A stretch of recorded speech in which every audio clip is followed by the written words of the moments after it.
ஒரு அழகான கிராமத்துல அப்பு என்ற ஒரு குட்டி பையன் இருந்தான். அவன் ரொம்ப விளையாட்டு பையன். காலையிலிருந்து மாலை வரை விளையாடுவான், சிரிப்பான், ஓடுவான். ஆனா ஒரு விஷயம் மட்டும் அவனால செய்ய முடியாது. அது என்ன தெரியுமா? ராத்திரி தூங்கறது. அம்மா தினமும் சொல்வாங்க, அப்பு தூங்க நேரம் ஆயிடுச்சுன்னு. ஆனா அவன் என்ன சொல்வான் தெரியுமா? இன்னும் கொஞ்ச நேரமா. ஒரு நாள் அம்மா சிரிச்சுக்கிட்டே சொன்னாங்க, சீக்கிரம் தூங்கலன்னா பூச்சாண்டி வரும்னு. அப்பு சிரிச்சான். பூச்சாண்டி எல்லாம் உண்மையா இருக்குமான்னு நினைச்சான். அந்த இரவு எல்லாரும் தூங்கிட்டாங்க. வீடு முழுக்க அமைதி. திடீர்னு ஜன்னல் அருகே டக் டக் டக்னு ஒரு சத்தம். அப்பு மெதுவா திரும்பி பார்த்தான். ஜன்னல் வெளியே ஒரு பெரிய நிழல்.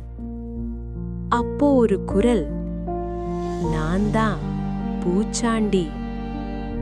அப்பு பயந்து கேட்டான், என்ன பிடிக்க வரியான்னு. பூச்சாண்டி சிரிச்சது, இல்ல அப்பு, நான் நல்ல பசங்களை எதுவும் செய்ய மாட்டேன். நான் பயமுறுத்த வரல, நல்ல பழக்கம் சொல்ல வரேன். லேட்டா தூங்கினா உடம்பு சோர்வாகும். பல் துலக்கணும், நல்லா சாப்பிடணும்னு சொன்னது. அப்போ அமைதியா கேட்டா. பிறகு சொன்னா, இனிமேல் நான் நல்ல பையனாயிருப்பேன்னு.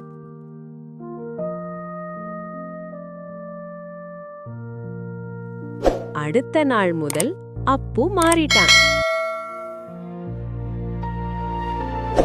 காலை எழுந்ததும் பல் துலக்கினான்.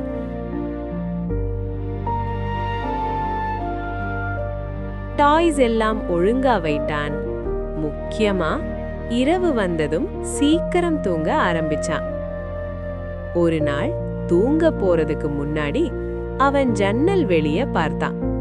அங்கே பூச்சாண்டி நின்னு சிரிச்ச மாதிரி தோணுச்சு. அப்பு கூட சிரிச்சான். ஏன்னா அவனுக்கு இப்போ தெரியும், பூச்சாண்டி பயமுறுத்த வராது, நல்ல குழந்தையாக்க தான் வரும். சரி குட்டீஸ், இப்போ எல்லாரும் சீக்கிரம் தூங்க போவோமா?